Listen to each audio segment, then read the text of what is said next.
Welcome to our channel पर नए हैं तो चैनल को ज़रूर सब्सक्राइब कीजिएगा। एडुटेरिया के द्वारा बिहार वस्तुनिष्ठ का जो समान अध्ययन निकाला गया है उसी का प्रैक्टिस सेट नंबर 1 है। ये आज ही मार्केट में आया हुआ है और बिहार से रिलेटेड जितने भी एग्ज़ाम होंगे जैसे कि BPSC, Bihar SSC, Bihar SI और बिहार टीचर भर्ती हो गया, बिहार पुलिस का एग्ज़ाम हो गया, यानी बिहार से रिलेटेड जितने भी एग्ज़ाम होंगे सारे में ये आपको काम में आएगा। और ये प्रैक्टिस सेट नंबर 1 है। डेली आपको इसी चैनल पे शाम 6 बजे डाला जाएगा। तो जो लोग चैनल पे नए हैं चैनल को ज़रूर सब्सक्राइब कर लीजिएगा। देखते हैं लोग पहला क्वेश्चन क्या कर रहा है। पहला क्वेश्चन है कि बिहार टाइम पत्रिका के संपादन के द्वारा सचितानंद सिन्हा के सहयोगी निम्न में से कौन थे। तो बिहार जो टाइम पत्रिका है वो सचितानंद सिन्हा के सहयोगियों में थे महेश नारायण, श्री कृष्ण सहाय और नंद किशोर लाल। ये तीनों लोग थे, चारों लोग मिलकर। तो राइट आंसर ऑप्शन डी हो जाएगा। ठीक है। अगला क्वेश्चन है कि डॉक्टर सचितानंद सिन्हा किस वर्ष वकालत की पढ़ाई करने इंग्लैंड गए थे। तो वकालत की पढ़ाई करने इंग्लैंड ये 1889 में गए थे। कब गए थे? 1889। तो राइट आंसर ऑप्शन ए होगा। अगला क्वेश्चन है कि दिसंबर 1911 के कांग्रेस अधिवेशन में किसके द्वारा पृथक बिहार के समर्थन में प्रस्ताव लाया गया था। तो पृथक बिहार के लिए प्रस्ताव किसके द्वारा लाया गया था? तो ये लाया गया था तेज बहादुर सप्रू के द्वारा। किनके द्वारा? तेज बहादुर सप्रू के द्वारा। कांग्रेस का जो अधिवेशन हुआ था 1911 में, कहाँ पे हुआ था? बांकीपुर पटना में। और यहीं पे पृथक बिहार के लिए जो समर्थन में, उनके समर्थन में प्रस्ताव लाया गया था। पृथक बिहार के समर्थन में प्रस्ताव तेज बहादुर सप्रू के द्वारा। तो राइट आंसर ऑप्शन ए होगा। अगला क्वेश्चन है कि किस वर्ष से प्रति वर्ष 22 मार्च को बिहार का स्थापना दिवस मनाया जा रहा है। तो कब से मनाया जा रहा है? तो ये 2010 से मनाया जा रहा है। कब से? 2010 से। तो राइट आंसर क्या होगा? राइट आंसर ऑप्शन ए होगा। अगला क्वेश्चन है कि बिहार सरकार द्वारा संचालित लक्ष्मीबाई सामाजिक सुरक्षा पेंशन योजना के अंतर्गत विधवा महिलाओं को कितनी राशि प्रति माह देने की घोषणा की गई है। तो इसका राइट आंसर जो होगा वो ऑप्शन ए होगा। 400 रुपया मिलता है प्रति माह। अगला क्वेश्चन देखते हैं। अगला क्वेश्चन है कि बिहार स्टार्टअप नीति 2022 के तहत राज्य के युवा उद्यमियों को कितनी राशि बिना ब्याज के 10 वर्ष के लिए दिए जाने की घोषणा किया गया है। तो इसका राइट आंसर 10 लाख रुपया हो जाएगा, यानी राइट आंसर ऑप्शन सी होगा। अगला क्वेश्चन है कि बिहार के किस व्यक्ति को देश में ऑपरेशन मैन के नाम से जाना जाता है। बहुत अच्छा क्वेश्चन है। ऑपरेशन मैन के नाम से किनको जाना जाता है? तो रवि सिन्हा को जाना जाता है। किनको? रवि सिन्हा को जाना जाता है। अगला क्वेश्चन है बिहार सरकार द्वारा 100% साक्षरता प्राप्त का लक्ष्य कब तक रखा गया, यानी 100% साक्षरता प्राप्त करने का लक्ष्य बिहार सरकार द्वारा कब तक रखा गया है, ये क्वेश्चन पूछ रहा है। और ये है 2030 तक। कब तक? 2030 तक। अगला क्वेश्चन दिया हुआ कि कौटिल्य ने अपनी पुस्तक में कितने प्रकार की दासों का उल्लेख किया हुआ है। दासों का उल्लेख कौटिल्य की अर्थशास्त्र पुस्तक है और अर्थशास्त्र पुस्तक में बोल रहा है कि दासों का उल्लेख कितने प्रकार का किया गया है। तो याद रखिएगा 9 प्रकार के। तो राइट आंसर होगा ऑप्शन सी। अगला क्वेश्चन है कि कर्नाट वंश के किस शासक ने कर्नाट कुलभूषण की उपाधि धारण किया था। तो ये नानदेव ने किया था। कौन किया था? नानदेव ने किया था। अगला क्वेश्चन देखते हैं कि बिहार के मिथिला क्षेत्र में किसके शासनकाल में पंजी प्रबंधन का विकास हुआ था। तो पंजी प्रबंधन का विकास किसके शासनकाल में हुआ था? तो याद रखिएगा हरि सिंह देव के काल में। तो राइट आंसर हो जाएगा वो ऑप्शन ए होगा। अगला क्वेश्चन देखते हैं कि बिहार में सैनिक अभियान आयोजित कर बिहार को दिल्ली सल्तनत के अधीन करने वाला प्रथम शासक कौन था। तो प्रथम शासक का बात कर रहा है और ये था Iltutmish. Right answer option B होगा। अगला क्वेश्चन है कि किस शासक के संबंध में कानूनगो द्वारा कहा गया है कि वह बाहर से मुस्लिम तथा अंदर से हिंदू था। किसके बारे में कहा गया है? तो याद रखिएगा ये शेर शाह के बारे में कहा गया है। तो राइट आंसर ऑप्शन बी होगा। अगला क्वेश्चन है कि 1607 में बंगाल का गवर्नर बने बाज बहादुर को किसने कुल खां की उपाधि दिया था। कुल खां की उपाधि किसने दिया था? तो ये जहांगीर ने दिया था। तो राइट आंसर ऑप्शन ए होगा। अगला क्वेश्चन है कि किस शासक ने मनिहारी के युद्ध में शौकत जंग को पराजित कर मार गिराया था। मनिहारी के युद्ध में शौकत जंग को किसने मारा था? तो याद रखिएगा ये सिराजुद्दौला मारा था, तो राइट आंसर ऑप्शन ए होगा। आगे जाए कि माझी व्यवस्था का संबंध निम्न में से किस विद्रोह से है।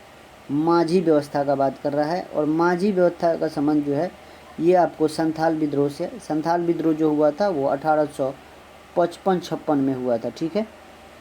और इसका नेतृत्व जो कर रहे थे वो 4 लोग मिलकर करते थे, सिद्धू, कांदू, चांद और भैरव ने मिलकर किया था, ठीक है। अगला क्वेश्चन देखते हैं कि पीर मोहम्मद यूनुस ने अपने किस पत्रिका में चंपारण के किसानों की दुर्दशा का मर्मिक चित्रण किया है। तो पीर मोहम्मद यूनुस का कौन सा पत्रिका था जिसमें चंपारण जो आंदोलन हुआ था उसमें किसानों की दुर्दशा के बारे में चित्रण किया है, यही क्वेश्चन है। तो याद रखिएगा प्रताप। कौन सा? पीर मोहम्मद यूनुस की पत्रिका का नाम प्रताप है और इसी में चंपारण के किसानों की जो दुर्लभ दशा थी उसका चित्रण किया था, तो राइट आंसर ऑप्शन बी होगा। अगला क्वेश्चन 18 नंबर है कि खिलाफत दिवस 1 अगस्त 1920 को के दौरान निम्न में से किसने अपनी वकालत छोड़ने की घोषणा किया था। किसने किया था ये क्वेश्चन पूछ रहा है और ये मोहम्मद जुबैर ने किया था। कौन? मोहम्मद जुबैर। अगला क्वेश्चन देखते हैं कि बिहार के डुमरांव में नशाबंदी आंदोलन की शुरुआत किस वर्ष हुआ था। नशाबंदी आंदोलन बिहार के डुमरांव का बात कर रहा है। ये जो असहयोग आंदोलन चल रहा था 1920, तो बिहार के डुमरांव में आपको नशाबंदी आंदोलन भी चला था, तो राइट आंसर ऑप्शन ए होगा। अगला क्वेश्चन है कि 1932 में अस्पृश्यता निवारण सम्मेलन का आयोजन कहाँ किया गया था। तो याद रखिएगा 1932 में अस्पृश्यता निवारण सम्मेलन बिहार में हुआ था और वो बिहार के अंजुमन इस्लामिया हॉल पटना में किया गया था, तो राइट आंसर ऑप्शन ए होगा। अगला क्वेश्चन है कि 1946 के कैबिनेट मिशन के तहत राज्यों के वर्गीकरण समूह में बिहार को किस ग्रुप में रखा गया था। ग्रुप बनाया गया था और बिहार को उसमें ग्रुप ए में रखा गया था, तो राइट आंसर ऑप्शन ए हो जाएगा, ठीक है। संविधान सभा में बिहार के कुल कितने सदस्य शामिल थे। बहुत अच्छा क्वेश्चन है। तो संविधान सभा से में बिहार के कुल 36 सदस्य शामिल थे। अगला क्वेश्चन है कि निम्न में से कौन सी कृति विद्यापति द्वारा लिखी गई है। तो विद्यापति द्वारा लिखा गया इसमें से कौन सी कृति है उसके बारे में पूछ रहा है और वो कृति है न्याय कडिंका। न्याय कडिंका राइट आंसर ऑप्शन ए होगा। अगला क्वेश्चन देखते हैं कि पंचायती राज व्यवस्था के अंतर्गत उप मुखिया अपना त्यागपत्र किसे सौंपता है। तो उप मुखिया जो है वो अपना त्यागपत्र किसको देगा। तो जिला पंचायत राज पदाधिकारी को, तो राइट आंसर ऑप्शन बी होगा। अगला क्वेश्चन है कि बिहार के किस मुगल प्रांतपति ने रोहतास को अपना राजधानी बनाया था। तो रोहतास को किसने बनाया था राजधानी। तो रोहतास को ये मान सिंह ने बनाया था। किसने? मान सिंह ने बनाया था। अकबर ने इसे अपना प्रांतपति बनाया था, ठीक है, बिहार का। अगला क्वेश्चन है कि बिहार लगान परिषद के प्रथम अध्यक्ष निम्न में से कौन थे। तो बिहार लगान परिषद के प्रथम अध्यक्ष का बात कर रहा है और ये थे आपको जेम्स अलेक्जेंडर। कौन थे? जेम्स अलेक्जेंडर थे। अगला क्वेश्चन देखते हैं कि सिकंदर लोदी ने हुसैन शाह सरकी को पराजित करके किसे बिहार का प्रभारी नियुक्त किया था। तो सिकंदर लोदी जो है हुसैन शाह सरकी को पराजित करके बिहार का प्रभारी जिसे नियुक्त किया था उसके बारे में पूछ रहा है और ये दरिया खान नुहानी को किया था। अगला क्वेश्चन है कि निम्न में से किस आंदोलन के दौरान बिहार में स्वराज ट्रेन का परिचालन किया गया था। तो एक आंदोलन के समय बिहार में स्वराज ट्रेन चला था। कौन सा आंदोलन था ये क्वेश्चन पूछ रहा है और वो आंदोलन था आपको भारत छोड़ो आंदोलन। भारत छोड़ो आंदोलन के समय ही बिहार में स्वराज ट्रेन चलाया गया था, ठीक है। अगला क्वेश्चन है कि शुष्क पर्णपाती वन का विस्तार बिहार के किस जिले में सर्वाधिक है। शुष्क पर्णपाती वन का बात कर रहा है और बिहार के किस जिले में सर्वाधिक है। याद रखिएगा गया में भी है सबसे ज़्यादा, रोहतास में भी है और जहानाबाद में भी। राइट आंसर कौन सा होगा? Option D. जो दक्षिण बिहार है वहाँ पे आपको शुष्क पर्णपाती वन मिलते हैं।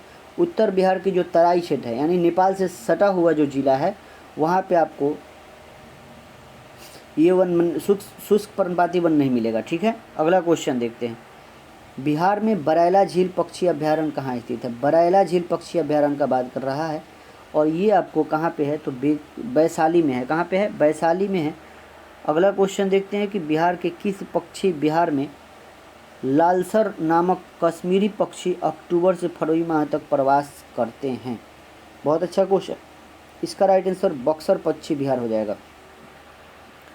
अगला क्वेश्चन है कि बिहार के सीतामढ़ी, मधुबनी और दरभंगा जिले को किस भूकंप जोन के अंतर्गत रखा गया है? बिहार में 3 को भूकंप जोन बनाया गया है, जोन 3, जोन 4 और जोन 5।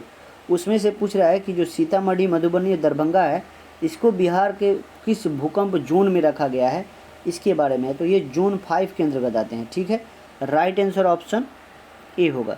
अगला क्वेश्चन है कि बिहार के किस जिले में तसर रेशम का उत्पादन सर्वाधिक होता है? तसर रेशम जो होता है वो तसर रेशम का बात कर रहा है, सबसे ज़्यादा किस जिले में होता है उत्पादन इसका? तो याद रखिएगा सबसे ज़्यादा जो होता है वो होता है भागलपुर में। कहाँ पे? भागलपुर में।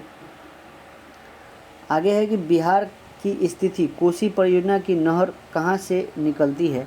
बिहार में स्थित कोसी परियोजना की नहर कहाँ से निकलती है, ये क्वेश्चन है, और ये निकलती है हनुमान नगर के निकट से। तो राइट आंसर ऑप्शन डी होगा। अगला क्वेश्चन है कि बिहार से प्राप्त हुआ पहला द्विभाषीय अभिलेख निम्न में से किस शासक से संबंधित है? तो बिहार से प्राप्त हुआ पहला द्विभाषीय अभिलेख का बात कर रहा है, और किस शासक से है? तो वो बाबर से है। तो राइट आंसर ऑप्शन डी होगा। अगला क्वेश्चन है कि ग्राम कचहरी में अपील सुनवाई हेतु न्यूनतम पंचों की गणपूर्ति की संख्या। तो न्यूनतम पंचों की जो गणपूर्ति है उसकी संख्या पूछ रहा है, तो याद रखिएगा इसका राइट आंसर 7 हो जाएगा। अगला क्वेश्चन देखते हैं कि बिहार के किस क्षेत्र में लेटराइट मिट्टी सर्वाधिक पाई जाती है? तो लेटराइट मिट्टी का बात कर रहा है, किस क्षेत्र में सबसे ज़्यादा पाई जाती है? तो याद रखिएगा छोटा नागपुर पठार के उत्तरी भाग में। तो राइट आंसर ऑप्शन ए होगा। अगला क्वेश्चन है जो 38 नंबर है कि मध्यकालीन बिहार शरीफ प्रसिद्ध था, किसके लिए प्रसिद्ध था बाबू? तो याद रखिएगा ये प्रांतीय प्रशासन के केंद्र के रूप में। अगला क्वेश्चन है कि बिहार सरकार द्वारा किस वर्ष पर्यटन को उद्योग का दर्जा दिया गया है? तो पर्यटन को उद्योग का दर्जा किस वर्ष दिया गया है, ये क्वेश्चन है। तो 1987 में पर्यटन को उद्योग का दर्जा दिया गया। Right answer option A. अगला क्वेश्चन है कि बिहार में किसे फिरंगिया संगीत के रचयिता के रूप में जाना जाता है? फिरंगिया संगीत के रचयिता के रूप में किनको जाना जाता है? तो याद रखिएगा मनोज प्रसाद सिन्हा को जाना जाता है। तो राइट आंसर ऑप्शन बी। अगला क्वेश्चन है सूची 1 को सूची 2 से मिलाना है, सूची 1 को सूची 2 से मिलाना है।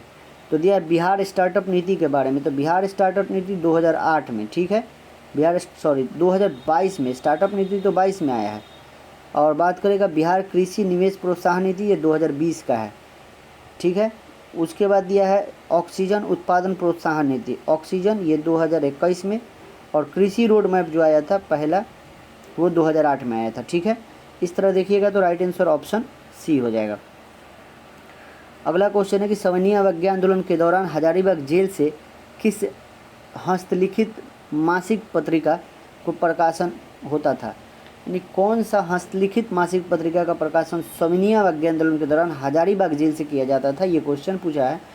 बंदी कैदी, कौन सा था? बंदी कैदी। राइट आंसर ऑप्शन ए होगा। अगला क्वेश्चन है कि निम्न में से कौन बिहार सरकार के महत्वाकांक्षी योजना 7 निश्चय 2 के अंतर्गत शामिल नहीं है का बात कर रहा है? तो इसमें से नहीं है का बात कर रहा है, तो राइट आंसर ऑप्शन डी हो जाएगा, ठीक है। बाल विकास, राज्य का विकास, ये नहीं है 7 निश्चय 2 में। अगला क्वेश्चन है बिहार सरकार द्वारा संचालित मिशन 5 का संबंध किससे है? मिशन 5 का संबंध का बात कर रहा है, ये आपको वृक्षारोपण से संबंधित है, मिशन 5.0। अगला क्वेश्चन है कि वाल्मीकि रामायण में बक्सर क्षेत्र के लिए किस शब्द का प्रयोग किया गया है? बक्सर क्षेत्र के लिए किस शब्द का? तो याद रखिएगा मलद और करुणा। तो राइट आंसर ऑप्शन डी होगा। क्या होगा? Option D. अगला क्वेश्चन है कि निम्न में से कौन सा जिला धारवाड़ भू-स्तरीय संरचना वाला नहीं है? धारवाड़ भू संरचना वाला नहीं है, उसके बारे में पूछ रहा है। तो इसका राइट आंसर जो होगा वो रोहतास। रोहतास में विध्यन क्रम की चट्टानें पाई जाती है, रोहतास और कैमूर में, ठीक है।